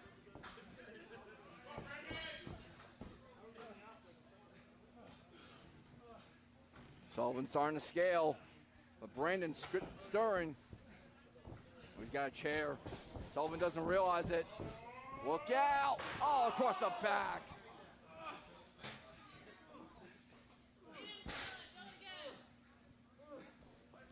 Uh-oh. Brandon going underneath. Uh-oh, this is not good. Sullivan trying to hold on for dear life. Oh, what a counter! Hurricanrana sending Kirk through the ropes and to the outside. Is this Sullivan's opportunity?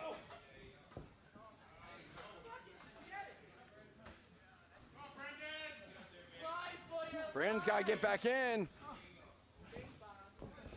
Sullivan slow to climb up this ladder. And Brandon's going to meet him on the other side. Shot to the head. They're both on the top now. This is what it's all about. Going for the Danny Havoc World Hardcore title. In this Stairway to Havoc ladder match. A headbutt there from Kirk. And again. Sullivan's teetering. Sullivan now with a headbutt. And again. Oh, Brandon got hot-shotted. Oh, no, but he nailed to the ladder. Oh, and Sullivan now he's the top rope and both men are down.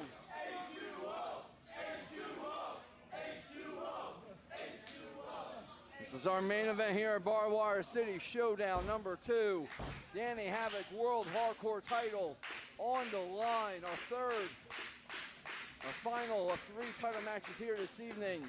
Brandon Kirk defending the gold against Bam Sullivan.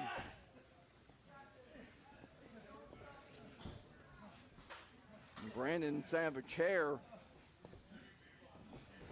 Sullivan setting up the ladder.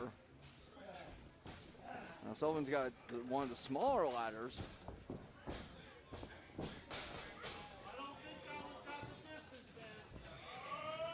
Oh, wait a minute, Brandon doesn't realize it. Sullivan's got several tubes placed it right on top of the ladder. There's a small ladder.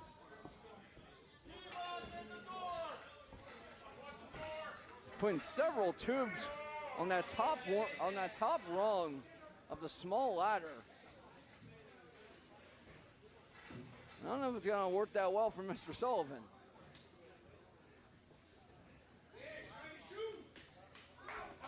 Now, one of our officials bringing out a door for Kirk. As Sullivan places another bundle. They're both setting up the final blow for their adversary.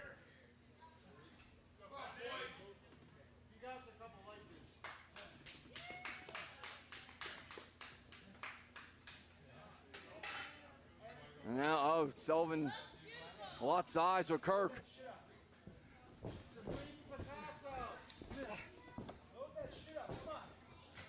Sullivan, tell him, come on, let's see what you got. How are you going to put me away?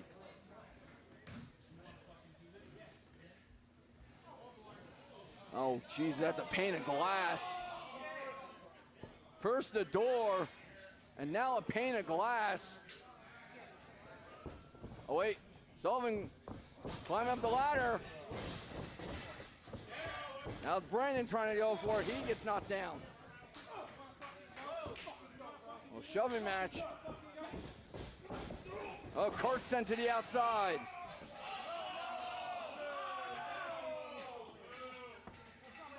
And the movement of the ring caused some of those light tubes to fall off. Now Sullivan, ever the hardware's man, setting it back in place, trying to go up for the gold. Kirk hits him from behind. What does Kirk have in mind? Oh no. Sullivan again trying to hold on. No. Oh, he was trying to counter again with the Rana. Oh, chair right to the head. Another great counter there from Sullivan. Bam once again climbing. Kirk has been nailed with that chair shot. Can Bam finally do it?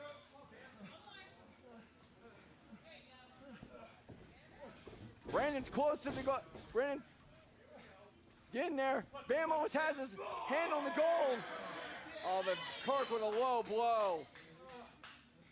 That's as legal as a headlock in this match.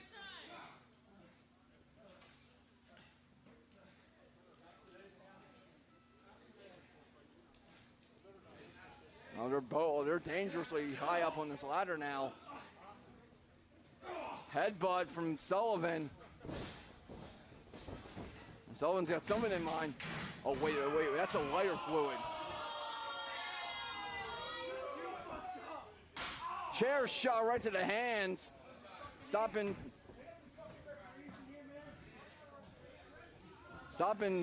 Kurt's grip. Now I calling for several more officials to reset that pane of glass. But if you notice, Sullivan has a bottle of lighter fluid. And we've seen fire be used before in previous contests with Kirk and Sullivan over the last several months. Now Kirk with a headbutt. Oh, he's almost touching the gold. Another headbutt. Now Sullivan drills Kirk, and both men start to combat down the ladder. Sullivan's got a tube. Now Kurt's got one as well.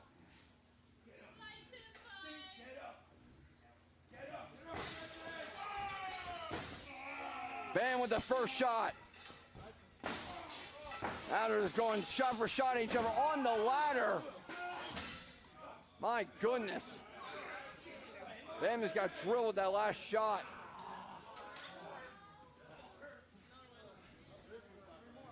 He's got another bundle. Oh, blocking it. Bam's blocking it. Oh, big shot. Uh-oh, Kirk is reeling. Kirk is teetering on that ladder. Oh, wait a minute, he's got lighter fluid. Oh, no. Oh, no, he's dousing that pane of glass with the lighter fluid. Kirk is teetering. Telling the referee to light. Oh, my God. Oh, my God. No! For a flaming pane of glass. He's on fire. It's on fire. Kirk is down. Kirk has been taken out. Bam Sullivan's got the gold. Bam's done it. Bam has done it. Maybe this is more your side. Yeah, try that. Oh, yeah, that's good. Here. Gotta try again.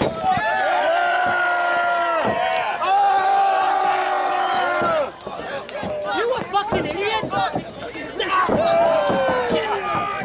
Hold on. Most Wago! What? Fuck you! Go! Let's fucking go!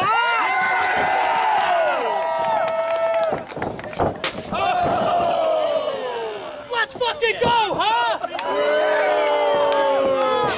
Arm him up! Actually, mean. I like this better.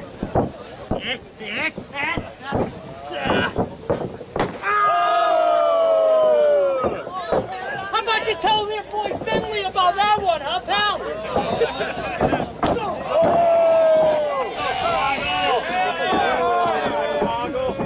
Joe Swago! I'm gonna staple him! Who's fucking dollar missing, huh?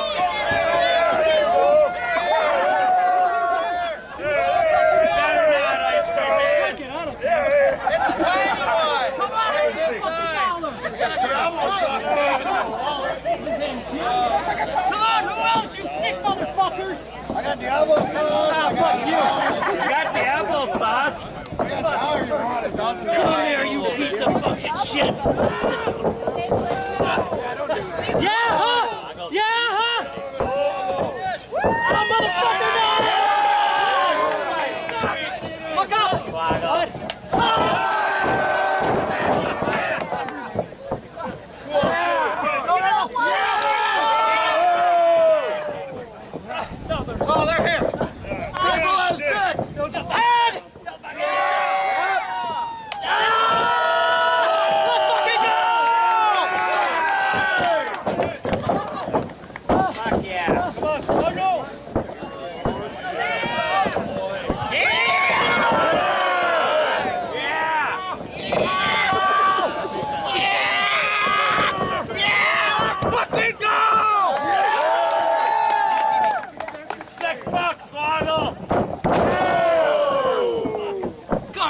hate you.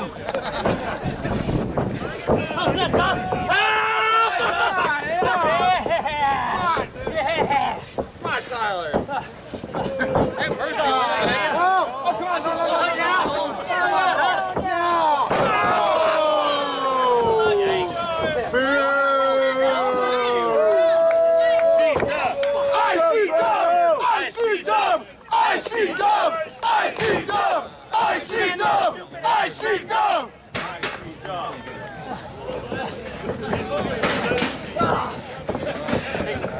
Hey, look at me. Hi. Hi.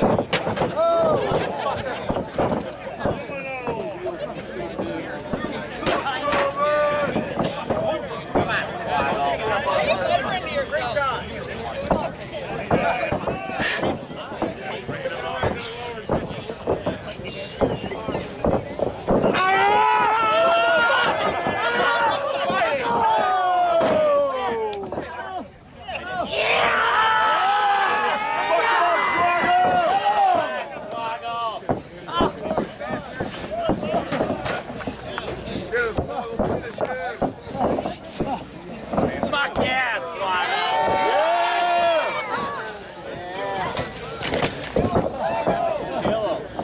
Yeah!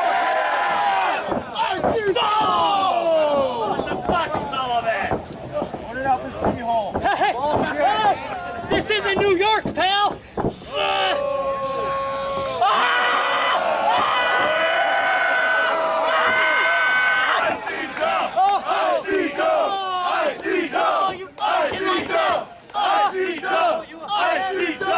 I see dumb. Mad, huh? Are you mad, huh? Fuck you! Swole.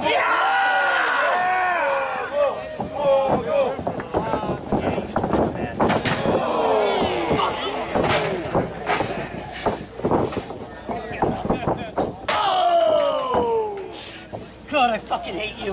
You're so goddamn bad. Matt Swaggle!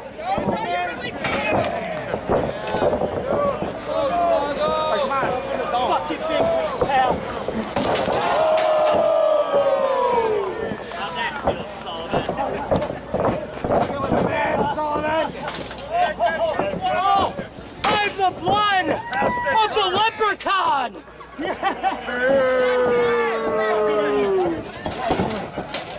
Matt Swaggle. Go Swaggle! There we go. He's fucking done! No, he's not! Swaggle ain't coming for you, motherfucker! Yeah? Ah! Big gun, motherfucker! Wow! Let's go, Swaggle! Hey! How's your dick, bitch? No, Dylan, no! Let's go! Swaggle!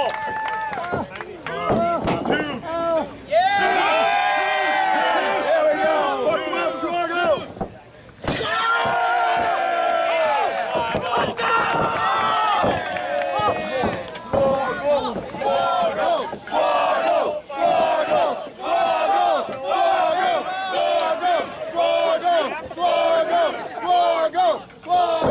Hey, Tyler! I fucking hate you!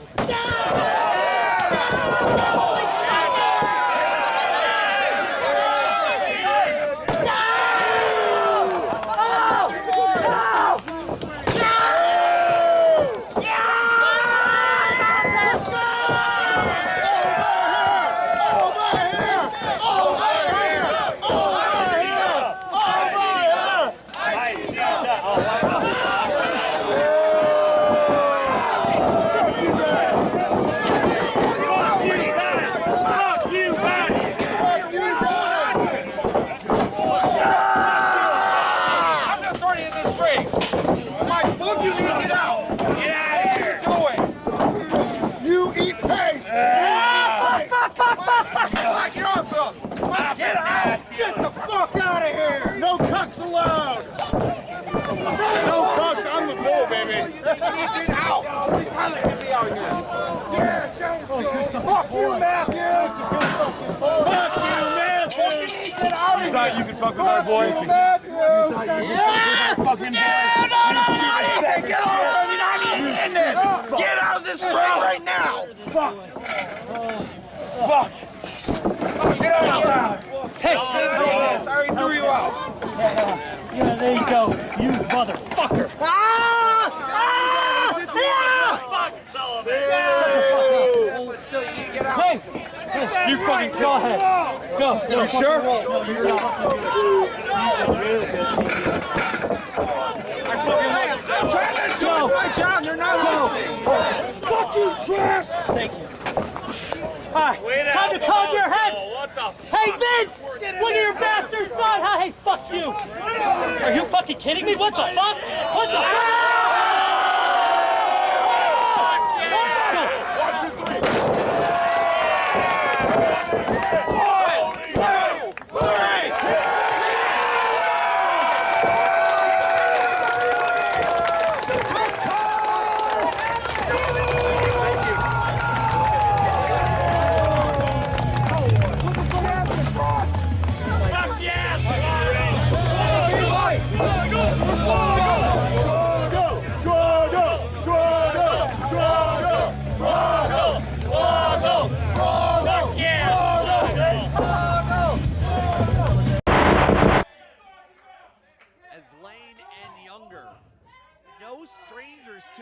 No matter what iteration Lane is, these two have had battles up and down the southern style areas of the deathmatch circuit.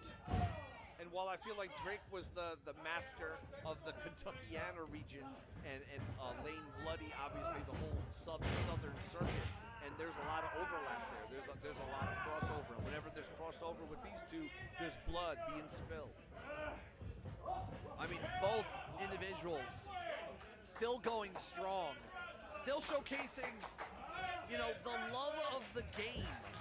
And, you know, I remember almost over a year ago when that I thought I would see the last time that Drake Younger would be doing any sort of death match. And yet, like a siren in the oceans, it called to him to return. And actually won at one point earlier this year as interim Rust Belt Deathmatch champion. He ended up losing that title against Little Sicko in this very venue earlier this year. The sweet siren song of spooky dust falls to many in the night at land and at sea, CJ. Listen to the people here. Very rare appearance for Drake Younger to wrestle in his adopted home area of Florida. It's Bloody Lane going strong. And again, the multiple personalities, the different iterations that Lane has been over the years. And even now. And even now. Even literally right now, today. When too many people know your name, change it. Then change it again. That Lane Bloody now is in a whole other ball game. And Lane is somewhere on vacation. As shots to Drake Younger. From tube to tube. As he tries to make sure that he's in a right state of mind, well, as much as you can be in deathmatch. Yeah, how much of a right mind could someone named Lane Bloody be in? Or He's just got in bloody general. in his name. Yeah, he promises to bring the blood. God, look at that, just almost scalping Younger there is Lane. Younger taking a moment to try to walk it off. Notice, no matter how deep the glass cuts, it never cuts further than the tan of Drake Younger. Seriously, Drake Younger, you can write novels on his history of so much professional wrestling everywhere from the no-name indies to the heights of WrestleMania, Drake Younger has seen it all. And Drake Younger has so much more to give back to wrestling. Indeed, and he's maintained a positive mental attitude every step of the way. It's guided him. His faith has guided him. His family has guided him. And his passion for this sport has guided him. Drake Younger's the kind of guy, if you're on a show with him and you're staying at the same Airbnb or hotel as him, the first thing that happens the second you get to the place is Drake puts on classic wrestling. You know what I mean? Or deathmatch wrestling, or like a live mixtape with Drake curating the playlist. As Drake is really curating more violence against Lane with a suplex there, and we see now namesake Bloody Lane as it's just pouring down the dome of Lane. Pin attempt, 1, 2, only 2 count from Younger. The bringer of blood didn't realize that all the blood he was bringing in his body was going to be the blood that was going to be staining this red canvas. Red on red as the canvas becomes more and more maroon as the night goes by. As Younger now really signing his name on the jagged line of the cuts that he made on Lane's head. Insane, man. Drake Younger's like a craftsman, like an artist in there with cutting implements. And he makes the most of each one. Really does. And again, Drake Younger was prepared to fight our very own King Eric Dillinger. Well, we hope that Dillinger is in a good state of mind, and we will hopefully see him at our final show called Omega coming up in March of 2026. But right now, here in Lola's in Riverview, Florida, Drake Younger really showcasing all the years of hybrid wrestling he has done, all the memories he has done. But the ever ultra-violent Lane Bloody is not going to be impressed by Younger. And that's the crazy thing, no matter what Drake Younger has done, including that picture-perfect execution on that assisted DDT, hooks that leg quickly. But I was going to say, no matter what Drake has done, no matter what Lane Bloody has done, each time that bell rings, it's a new opportunity, it's a new chance, but it's also a new, very dangerous situation to inject yourself into. It's Lane just turning red from all of the blood that he's losing, from the constant shots from Younger, as Younger just continues the assault. Younger setting up some more light tubes. One for the road here, let's see. And again, so swift, so almost calculated that Drake Younger has done from every move, from every shot, with every force of will behind all of the weaponry. Drake Younger is just one of the best to do it. You can just see it's instinct. The moment Drake Younger realizes he has a piece of tube left in his hand or a shard he can break off into a stabbing implement, he will do it instantaneously, instinctually. Violence is in his DNA, but right now there's glass in his spine. Desperation choke slam from Lane, and now he turned it around with a power bomb into the spine, into the healed neck and back of Younger. I don't know how broken glass works with previously shattered vertebrae, but this could be it right here. I'm not a doctor, KG, but I can't say that's a good move. Can't be. Lane Bloody willing to do anything to someone, and this is someone that Lane Bloody looks up to, someone he calls a friend. God, it's just pouring out of Lane like a goddamn fountain. But he's still strong as an ox, fighting through it. The forefather of deep south ultra-violence, trying to work his way on those blood-slicked ropes up to the top. Takes the ride. Oh!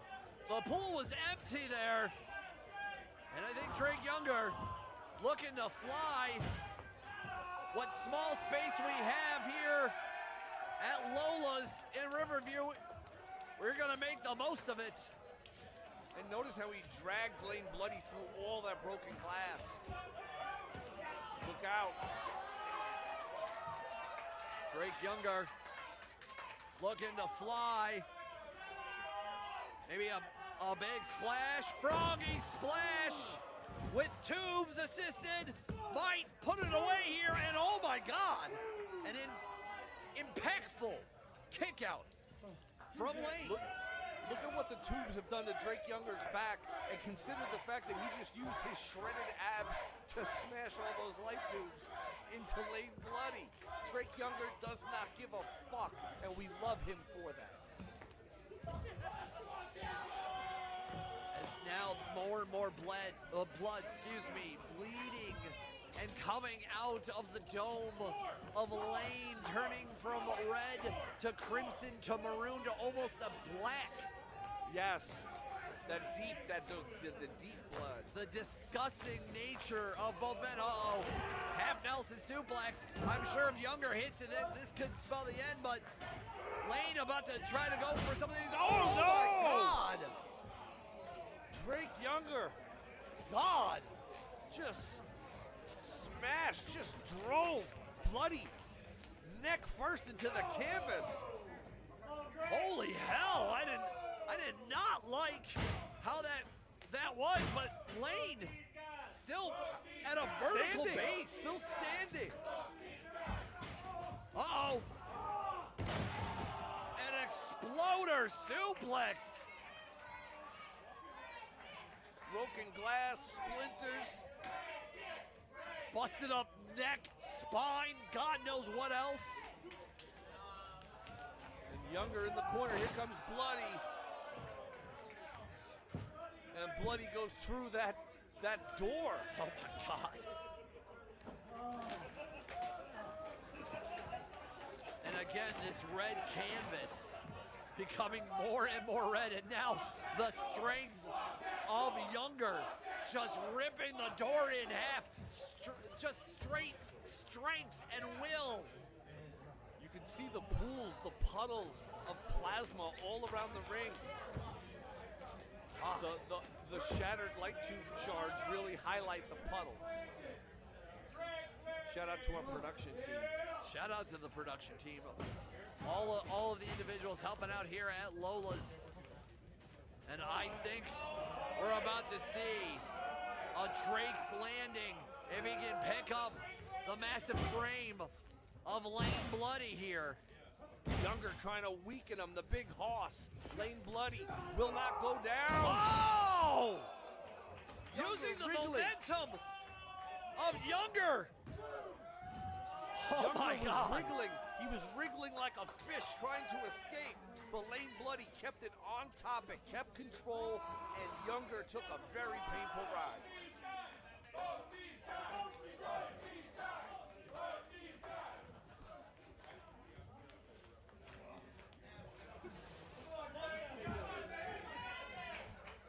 As Younger fighting through it all, and Lane just trying to throw anything at Younger, and Younger's not gonna stop.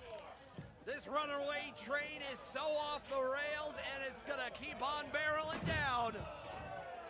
And Younger now starting to lose control. Just going on a spree with these tubes, and notice Lane Bloody never goes down.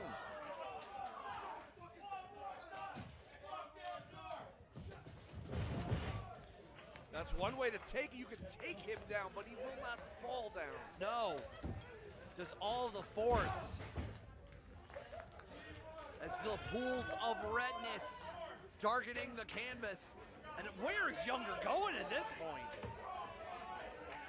Well, if it was someone else, I would say they're headed to the back to take a shower or headed to the hospital, but that's not the Drake Younger that I know. Look at the blood pooling under the head of Lane Bloody. Oh, just another bundle, because why not? He just had that in his suitcase in the back. I think he went through TSA with that, to be honest. Just put a handle on it, brother. Put it in a poster too.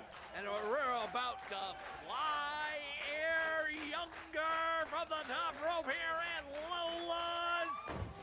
One more time, big Superfly style splash